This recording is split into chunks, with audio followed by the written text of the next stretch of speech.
नमस्कार, स्वागत है आपका नेशनल खबर पर। जहां तक सवाल उठता है हिंदुस्तान की सियासत का, हिंदुस्तान की जमहूरियत का, हिंदुस्तान के मुस्तकबिल का, एक नाम बहुत तेजी से उभर कर सामने आया है और वह है बैरिस्टर असदुद्दीन ओवैसी साहब का।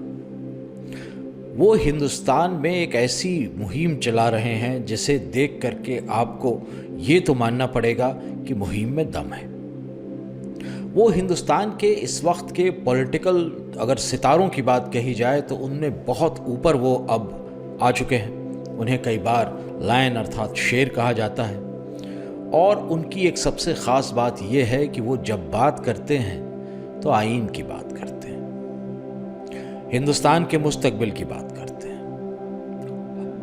बात 2019 की है और एक रैली चल रही थी हिंदुस्तान में, झारखंड में। और झारखंड में जो है वहाँ पर एक, जैसा आमतौर पे होता है इनकी रैलीज़ में, बहुत ज़्यादा मुसलमान थे, हिंदू कुछ कम थे। उन्होंने ये कहा कि मुसलमान जो हैं हिंदुस्तान के, आपका वक्त भरमाए जाने का वो ख़त्म हो चुका। आपको जितना भी ज़्यादा मिसलीड किया जा सकता था, आपको जितना गुमराह किया जा सकता था, वो हो चुका। अब आगे गुमराह होने की गुंजाइश नहीं है। लोग वहां चिल्ला रहे थे कि हमारा सच्चा नेता आ चुका, और उसके बाद लोग चिल्ला रहे थे कि देखो देखो कौन आया, हमारा शेर आया, हमारा शेर आया। ये जो तमाम चीज़ें होती हैं, वो वहाँ पर खड़े थे, अपनी शेरवानी बहुत ही अच्छे से क्लिप की हुई, बियर्ड तो उतनी अच्छी क्लिप नहीं रहती है, एक टोपी पहन रखी थी नमाजी उन्होंने, और तकरीबन 5000 लोग थे वहाँ। जैसा मैंने आपको बताया कि अधिकतर मुसलमान थे, हिंदुओं की संख्या अभी भी बहुत कम होती है उनकी रैलीज़ में। और उस वक्त जो है हरे रंग की गांधी टोपी पहने हुए एक बड़ा हुजूम वहाँ पर था। उनकी पार्टी का सिंबल, उनकी पार्टी का नाम हर टोपी पे लिखा था। और उन्होंने जो है एक ऐसी तकरीर की थी उस वक्त, जिस तकरीर को याद मैं करता हूं तो सिहर उठता हूं। आमतौर पर जैसा वो करते हैं, अपनी आंखों को बहुत ही पुरइत्मीनान तरीके से उन्होंने जो है बंद किया और सबसे पहले कहा बिस्मिल्लाह रहमान रहीम, यानी अल्लाह के नाम पर, वो जो कि सबसे ज़्यादा दानिशमंद और सबसे ज़्यादा दयावान है। और उसके बाद 30 मिनटों तक उन्होंने एक के बाद एक वो तमाम बातें कहीं जो सुनना चाहते थे वो 5000 लोग। और आखिर में उन्होंने इस बात को कहा कि हम मुसलमान, हमने पाकिस्तान को रिजेक्ट किया था, हम नहीं गए थे पाकिस्तान, हमने हिंदुस्तान को अपना घर बनाया था, अपना दिल दिया था। और अब वक्त आ चुका है कि हिंदू भी इस बात को सिद्ध करें कि उनके लिए मुल्क किसी एक इंसान से बढ़कर वो मोदी को रिजेक्ट करें। अब सबसे बड़ी बात ये उठती है कि एक तकरीर जो पूरी तरह से सियासी तकरीर थी, उसके बीच में उन्होंने एक बहुत बड़ी बात कही, मुल्क से मोहब्बत। अब चीज उठती है कि अगर आप हिंदुस्तान की आज तक की तारीख को देखें, आज़ादी के बाद से, तो इस तारीख में एक ख़ास बात आपको दिखाई देगी, और वो ये है कि हिंदुस्तान में एक सिस्टम बना जिसे कहा जाता है वोट बैंक। और जो वोट बैंक बना उसका भला कभी नहीं हुआ। मुसलमान वोट बैंक बने, उनका भला नहीं हुआ। दलित वोट बैंक बने, उनका भला नहीं हुआ। मिडिल क्लास वोट बैंक बना, उसका भला नहीं हुआ। इन तमाम लोगों को वोट बैंक बनाकर अपनी जेब में रखकर भूल जाने वाले जितने भी पॉलिटिशियन हैं, उनका वक्त अब खत्म होना चाहिए। अब आना चाहिए एक ऐसा वक्त जबकि हिंदुस्तान की जो पार्लियामेंट है उसमें हमारे और आपके जैसे लोग जाकर बैठे, जो आम जिंदगी से आते हैं, जिनका सियासत से सिर्फ उतना ही ताल्लुक है जहां तक सियासत का मतलब मुल्क की रहनुमाई और मुल्क की भलाई हो। कई बार जो है लोग तमाम कह देते हैं कि वो असदुद्दीन ओवैसी जा कर के जो है पॉलिटिकल बैलेंस गड़बड़ा देते हैं मोदी और उनके जो विरोधी होते हैं उनके बीच में, और बीच में से वोट काट करके वोट कटुए का जो है काम करते हैं। ये तमाम चीज़ें जो हैं बोले जाने वाली चीज़ें हैं, इन पर न ध्यान दिया जाना चाहिए और न इनको जो है इतनी इज्जत बख्शी जानी चाहिए कि इनके बारे में बातचीत की जाए।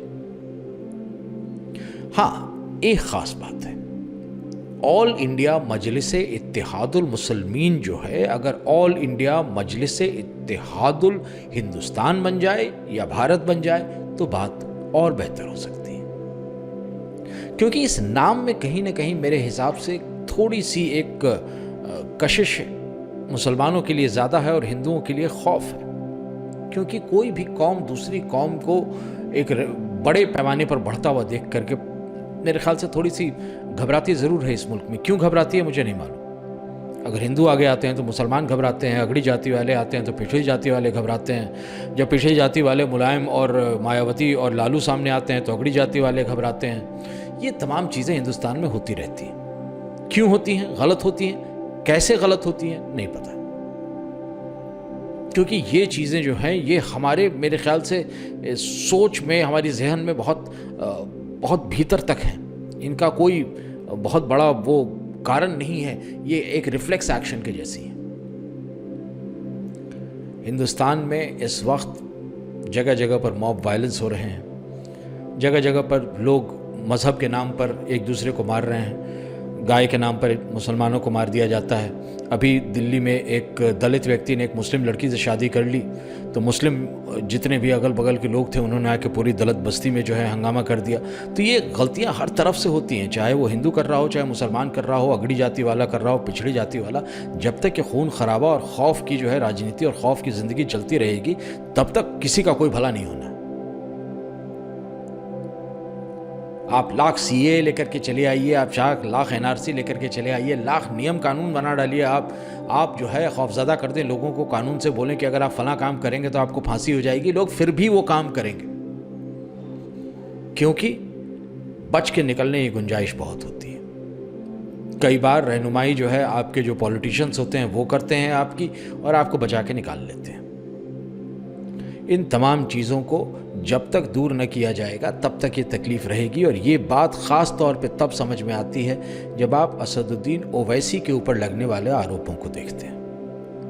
वोट काट रहे हैं, मुसलमानों को पोलराइज कर रहे हैं, मुसलमानों को मोबलाइज कर रहे हैं, मुसलमान यूथ को जो है वो ज़्यादा गुस्सा कर रहे हैं, ये तमाम चीज़ें बोली जाती हैं।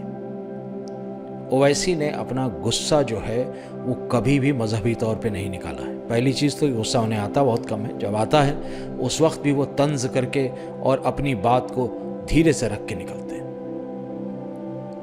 मेन स्ट्रीम मीडिया इस वक्त खामोश बैठा है, हम जैसे लोग जो हैं इस वक्त आवाज़ उठा रहे हैं, लेकिन आवाज़ कई बार दबा दी जाती है। अब हिंदू मुसलमान का जो कल्चर है उस कल्चर को एक जगह आना ज़रूरी है।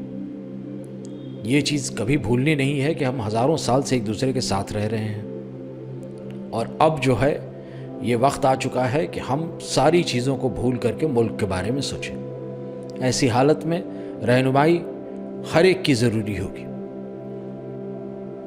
एक मौलवी अपने जो लोग हैं जो उनके यहाँ नमाज़ पढ़ने आ रहे हैं या पढ़ने आ रहे हैं, उनको किस तरह से जो है वो रहनुमाई देता है, ये देखना ज़रूरी है। वही ज़रूरी है कि एक पंडित भी अपने यहाँ पूजा करने वाले लोगों को किस तरह की तरबियत देता है।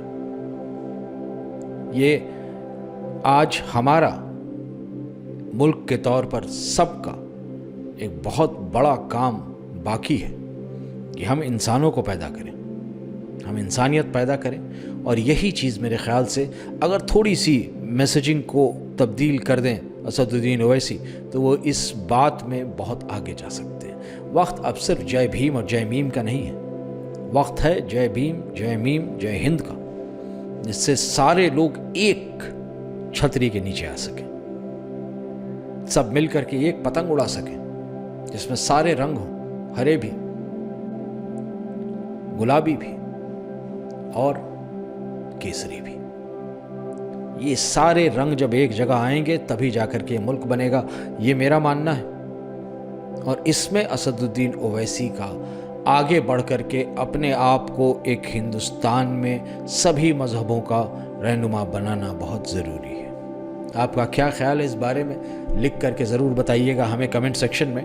और अगर मुमकिन हो तो चैनल सब्सक्राइब कर लीजिएगा और शेयर भी कर डालिएगा इस चैनल को अपने दोस्तों के साथ। धन्यवाद।